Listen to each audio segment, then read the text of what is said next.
Thiruvananthapuram medical കോളേജിൽ surgery ഉപകരണങ്ങൾ രോഗികൾ തന്നെ വാങ്ങേണ്ടി വരുന്ന സ്ഥിതി തുടരുകയാണ്. തൈറോയിഡുമായി ബന്ധപ്പെട്ട് സർജറിക്ക് പോയ യുവതിയെക്കൊണ്ട് ഉപകരണങ്ങൾ വാങ്ങിപ്പിച്ചുവെന്ന് പരാതി. സ്കിൻ സ്ലാപ്പിലർ ഉൾപ്പെടെ രോഗിയോട് വാങ്ങാൻ പറഞ്ഞു. 7ഓളം ഉപകരണങ്ങളാണ് ഈ രോഗി വാങ്ങിയത്. ഏതെങ്കിലും ഉപകരണങ്ങൾ കിട്ടിയില്ലെങ്കിൽ സർജറി നടക്കില്ലെന്ന് പറഞ്ഞതായും യുവതി പറയുന്നു. നമുക്ക് പ്രതികരണം ഒന്ന് കേട്ടുവരാം. എല്ലാ ഫൈനൽ ടെസ്റ്റും കഴിഞ്ഞ് അനസ്തേഷ്യ കണ്ടതിന് ശേഷം 29-ാം തീയതി അതായത് മെയ് 29-ാം തീയതി ഹോസ്പിറ്റലിൽ അഡ്മിറ്റ് ആവാനായിട്ട് ഡോക്ടർ എഴുതി തന്നു.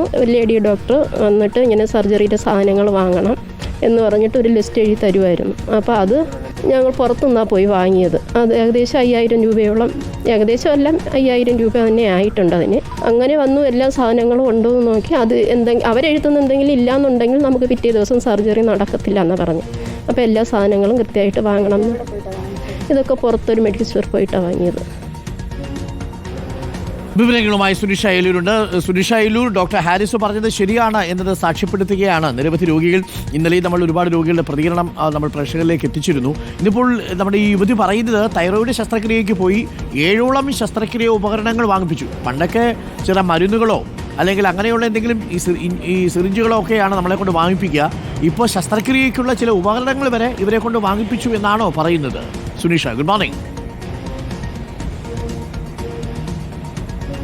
Good morning Arun. ആദ്യം ഈ പറഞ്ഞതുപോലെ ഹാരിസ് ഡോക്ടറുടെ വെളിപ്പെടുത്തലിന് പിന്നാലെ തന്നെയാണ് ഇവരും ഇത് പറയാൻ തയ്യാറാവുന്നത് എന്നതാണ്. പലപ്പോഴും ഈ ആശുപത്രിയിലേക്ക് പോകുമ്പോൾ ഡോക്ടർമാരാണ് ഇതിന് കാരണക്കാരെന്ന് കരുതുമായിരുന്നു. പക്ഷേ ഇപ്പോൾ ഡോക്ടർ തന്നെ ഇത്തരം വെളിപ്പെടുത്തൽ പറഞ്ഞതോടുകൂടി തന്നെയാണ് ഈ രോഗികളൊക്കെ തന്നെയും നമ്മൾ ഇങ്ങോട്ട് വിളിച്ച് ഇത്തരം സാഹചര്യങ്ങൾ വിശദീകരിക്കുന്നത് എന്നതാണ് അരുൺ പ്രധാനപ്പെട്ട കാര്യം. ഏതായാലും ഈ പറഞ്ഞതുപോലെ ഉപകരണങ്ങൾ സാധാരണ രീതിയിൽ മരുന്നൊക്കെ പുറത്തുനിന്ന് വാങ്ങാറുണ്ട്. പക്ഷേ ഉപകരണങ്ങൾ തന്നെ ആശുപത്രി വാങ്ങാൻ പറയുന്നത് ഉണ്ടോ എന്നുള്ളത് തന്നെയാണ് സംശയമായിട്ടുള്ളത്. കഴിഞ്ഞ 29-ാം തീയതിയാണ് ഈ തൈറോയിഡിൽ തൊണ്ടയിലൊരു മുഴയുമായി ബന്ധപ്പെട്ടുകൊണ്ട് മെഡിക്കൽ കോളേജ് ആശുപത്രിയിലേക്ക് പോകുന്നത്. സർജറി ഡേറ്റ് ഒക്കെ കാണുന്നു. പിന്നാലെ തന്നെ ചില ഉപകരണങ്ങൾ വാങ്ങേണ്ടതുണ്ട്.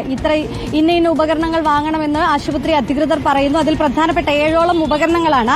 Ortho kit, surgi kit, skin stapler തുടങ്ങി അങ്ങനെ 7ഓളം ഉപകരണങ്ങളാണ് ഇവരോട് വാങ്ങാൻ പറഞ്ഞിരുന്നത്. ഇവർ സാധാരണ രീതിയിൽ സർജറി നടക്കേണ്ടതാണ്. അതുകൊണ്ട് തന്നെ പുറത്തുപോയി മറ്റ് സ്ഥാപനങ്ങളിൽ പോയി ഇത് വാങ്ങി വരികയും ചെയ്യുന്നു. പക്ഷേ ഇവരോട് ആശുപത്രിയിൽ നിന്ന് പറയുന്ന ഒരു കാര്യം, ഇതിൽ ഏതെങ്കിലും ഒരു ഉപകരണം, ഈ നൽകിയിരിക്കുന്ന 7 എണ്ണത്തിൽ ഏതെങ്കിലും ഒരു ഇനം കിട്ടാതിരുന്നാൽ നാളെ സർജറി നടക്കില്ല എന്നതാണ്. സാധാരണ രീതിയിൽ സർജറി ഡേറ്റും കണ്ട് ആശുപത്രിയിൽ എത്തിയിരിക്കുന്ന രോഗികളോട് പറയുന്ന കാര്യമാണ്, രോഗികൾ ഇന്ന സാധനങ്ങൾ വാങ്ങി വന്നില്ല എങ്കിൽ സർജറി നടക്കില്ല എന്ന് പറയുന്നത്. അതുകൊണ്ട് തന്നെ വലിയ ആശങ്കയിലാകുന്നു. പലയിടങ്ങളിലും പോയി ഈ സാധനങ്ങൾ വാങ്ങാൻ അവർ ശ്രമിക്കുന്നു, അല്ലെങ്കിൽ അതിന് വേണ്ടി പോകേണ്ടി വരുന്നൊരു സാഹചര്യം ഉണ്ടാകുന്നു എന്നുള്ളതാണ്. ചെറിയ വിലയൊന്നുമല്ല അരുൺ, 1000-ഓടടുത്ത് വില വരുന്ന ഉപകരണങ്ങളാണ് ഈ സാധനങ്ങളൊക്കെ തന്നെയും. അതുകൊണ്ട് തന്നെ 5000-ത്തിലധികം ചെലവാണ് ഈ ഉപകരണങ്ങൾ വാങ്ങാൻ വേണ്ടി മാത്രം. ഈ പറഞ്ഞതുപോലെ ഫിക്സോമൽ സ്ട്രെച്ച്, സ്റ്റേപ്പിലർ, സ്കിൻ സ്റ്റാപ്ലർ പോലും നമ്മൾക്ക് സർജറി കഴിഞ്ഞതിന് ശേഷം സ്റ്റാപ്ലർ വെച്ച്, അതായത് ഇപ്പോഴുള്ള തുന്നൽ ശസ്ത്രക്രിയയൊക്കെ ഉണ്ടല്ലോ, തുന്നൽ നടത്തുന്നതൊക്കെ ഉണ്ടല്ലോ, അതൊക്കെ